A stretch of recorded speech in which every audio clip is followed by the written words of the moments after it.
A Gigo TV tem os melhores canais de futebol por um preço que cabe no seu bolso. Para conferir, link na descrição.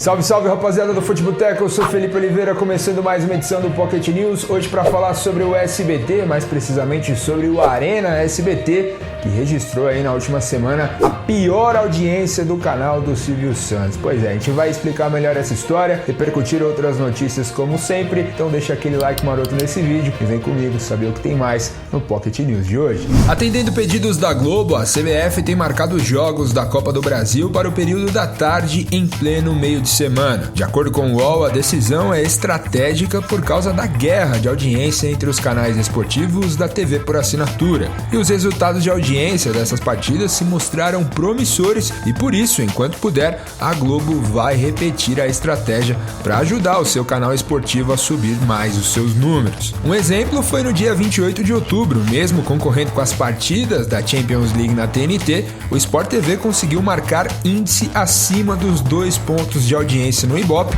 com o jogo entre Santos e Ceará. O duelo perdeu para o torneio europeu, é verdade, mas conseguiu fazer frente à concorrência. Vale dizer que partidas da Série B, também marcadas para a faixa da tarde, tiveram igualmente boa performance nos números. Olha, independentemente de ser bom ou não para as TVs aí e tal, para o Sport TV, para a Globo, que consegue brigar nesse horário ali, na guerra de transmissões com as suas rivais, ela tem o direito de fazer isso, tem a questão de não ter torcida em campo durante a pandemia e tudo mais, mas eu não gosto desse horário das 16h30. Para mim é indiferente no sentido de que a gente aqui eu trabalho com futebol, então independentemente do horário eu tenho a disponibilidade para ver o jogo, mas a gente precisa entender que muita gente trabalha de maneira corriqueira ali e nesse horário é um horário comercial, tá dentro da empresa, não tem a menor condição de assistir o jogo do seu time. Acho que é muito ruim pro torcedor que tá em casa, é um horário fraco. Eu defendi quando, por exemplo, a Globo começou a colocar jogos à noite de domingo, uma baita de uma sacada. Seria ruim com o transporte público que a gente tem no Brasil se tivesse os estádios cheios? Acho que seria. Domingo à noite, uma propensão grande de ter pouca gente, a não ser que fosse um jogo muito importante, porque imagina, você sair tarde do estádio, chegar, meia-noite em casa, tendo que trabalhar no dia seguinte, começar a semana, não é fácil. Mas o horário para quem tá em casa é ótimo, então durante a pandemia acho ótimo se ter jogos 8h30 da noite aos domingos. Poxa, maravilhoso. Agora 4h30 da tarde, nas quartas-feiras, enquanto as pessoas geralmente não estão em casa, bola fora da Globo, o que vocês acham? Comentem aí.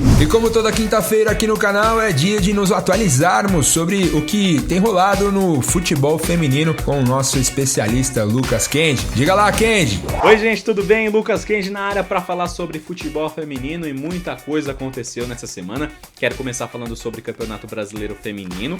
Foram disputados os jogos de ida das semifinais. O Avaí Kinderman ganhou do São Paulo por 3-1, enquanto Palmeiras e Corinthians ficaram no 0-0. Você vê que o Corinthians é um dos grandes favoritos para vencer a competição, mas não conseguiu passar pela forte equipe do Palmeiras. Então a rivalidade realmente também faz diferença no futebol feminino. Os jogos de volta vão ser realizados no próximo final de semana. E uma notícia muito boa sobre o Brasileirão é sobre transmissão. Isso porque a ESPN vai transmitir os jogos dessa reta final do Brasileirão Feminino e já manifestou interesse em transmitir a próxima temporada, a temporada 2021. Espero que dê certo, porque quanto mais TVs mostrando essa competição, mostrando o futebol feminino como um todo, isso é muito importante para a modalidade. E para fechar, vou falar sobre seleção brasileira, porque a técnica Pia Sundhage convocou 25 jogadoras para amistosos contra a Argentina. Vão ser realizados 2 amistosos. Ainda não temos data nem local para a realização desses jogos, mas isso é muito importante porque a seleção volta a se reunir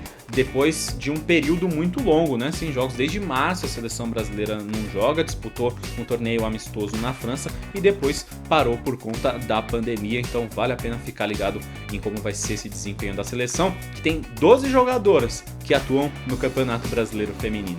Para saber mais informações sobre futebol feminino e outros esportes, é só clicar na bolinha aqui em cima e cair lá no meu canal, tá bom? Forte abraço para vocês, forte abraço, Felipão!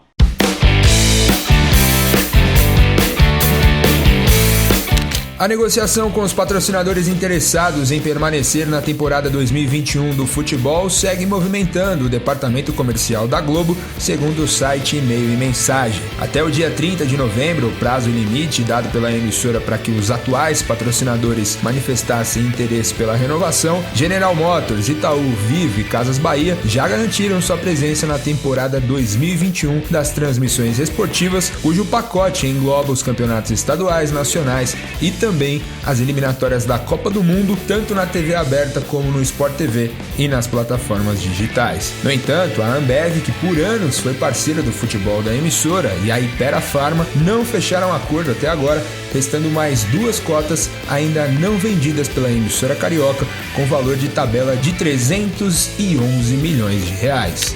A possibilidade de uma Superliga criada pela UEFA, que reuniria as 5 grandes ligas do continente, não foi bem recebida por Toni Kroos. O meia do Real Madrid falou a respeito em entrevista a um podcast alemão. Segundo ele, do ponto de vista desportivo, seria interessante porque só haveria jogos de alto nível, mas o abismo entre os grandes e pequenos clubes iria se expandir ainda mais, na opinião de Kroos. E ainda complementou dizendo que nem sempre tudo tem que ser dinheiro e que os atletas acabam sendo apenas fantoches da FIFA e da UEFA. O repórter Romeu César faleceu vítima da Covid-19 na madrugada da última quarta-feira em Franca, no interior de São Paulo. O jornalista trabalhou em diversas emissoras de rádio, fazendo parte da grande equipe esportiva da Rádio Globo de São Paulo nos anos 90. Romeu iniciou na Radiodifusora de Franca e depois de uma rápida passagem pelo Paraná, foi repórter de sucesso na Rádio Brasil de Campinas, sendo contratado posteriormente pela Globo, onde trabalhou por cerca de 20 anos.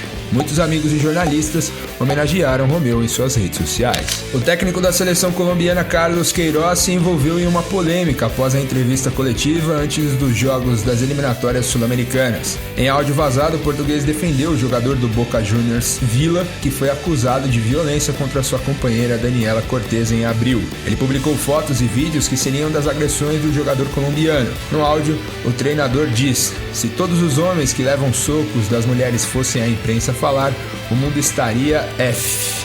A seleção da Colômbia ocupa o 3º lugar das eliminatórias da Copa do Mundo do Catar e enfrenta o Uruguai na sexta-feira. Depois, na terça, pega o Equador. Em sua 3ª edição, que foi ao ar na última segunda-feira, o novo programa esportivo da emissora de Silvio Santos, capitaneado por Benjamin Bach, o Arena SBT, conseguiu a incrível façanha de ser o programa menos visto da emissora. De acordo com o Na Telinha, a atração esportiva recebeu uma audiência baixa do programa do Ratinho e ainda assim conseguiu cair quase a metade, prejudicando ainda o De Noite que veio a seguir. Dados da Cantar Ibope na Grande São Paulo mostram que a atração teve 2,1 pontos no fim da noite, enquanto o Ratinho anotou 4 de média. O De Noite acabou também indo mal e registrou 2,6. Então, pra quem não viu, eu sugiro que veja, clica na bolinha aqui pra ver. Eu fiz uma longa resenha a respeito do primeiro episódio do Arena Sport TV, na qual eu bati bastante, eu critiquei bastante, achei o formato bastante fraco, bastante ruim, muito aquém do que eu estava esperando, sem contar o horário, que é bem difícil também de assistir. Segunda-feira à noite, em um horário que as pessoas chegam no serviço já muito cansadas, geralmente não tem tempo, querem descansar, querem dormir, e aí assistir um programa de debate gravado que nem ao vivo é. Então assim, tudo isso era já muito ruim, mas o formato do programa é a pior notícia possível. O programa é muito fraco, o programa é muito ruim. Se você quiser se aprofundar melhor na minha opinião sobre isso, eu sugiro que você vá lá nessa minha resenha a respeito do primeiro episódio, porque ela engloba os outros dois, porque não saíram muito daquela linha do primeiro. E aí eu acho que a resposta da audiência, ela é de acordo com a qualidade que o espetáculo oferece. Um jogo ruim na TV tende a ter uma audiência menor. Um jogo bom tende a ter audiência maior, independentemente de quem esteja jogando, entendeu? O espetáculo bom dá audiência, o espetáculo ruim não costuma dar. E embora a gente aqui no Brasil costume um monte de coisas aí que sejam de gostos bastante duvidosos, as produções têm melhorado. Só olhar, por exemplo, para esses reality shows. Os caras têm enfiado histórias ali e criado maneiras de contrair a atenção das pessoas muito inteligentes, né? Porque o formato de reality show tem no Brasil há muitos anos. Há quantos anos que a gente tem um Big Brother Brasil? E como foi a audiência do último? Ou seja, isso mostra que eles estão sendo criativos. E o SBT foi nada criativo, zero criativo com essa Arena Sport TV com Benjamin Bach, que mais parece aqueles programas antigaços da Record que eram dirigidos por Mário 40 e capitaneados por Milton Neves. Uma análise barata, rasa e vazia, quando se podia poderia fazer algo muito melhor. Então eu acho que a audiência tende a acompanhar o que é o programa, que é um programa muito fraco, simples assim. E essas foram as notícias de hoje, rapaziada. Comentem aí o que vocês acharam delas. E se você caiu aqui no nosso canal, chegou aqui e ainda não é inscrito, fica o convite para se inscrever, ativar o sininho para receber sempre as notificações e nos seguir, claro, nas redes sociais que estão aparecendo para vocês aí na tela, beleza? Um grande abraço e até o próximo vídeo.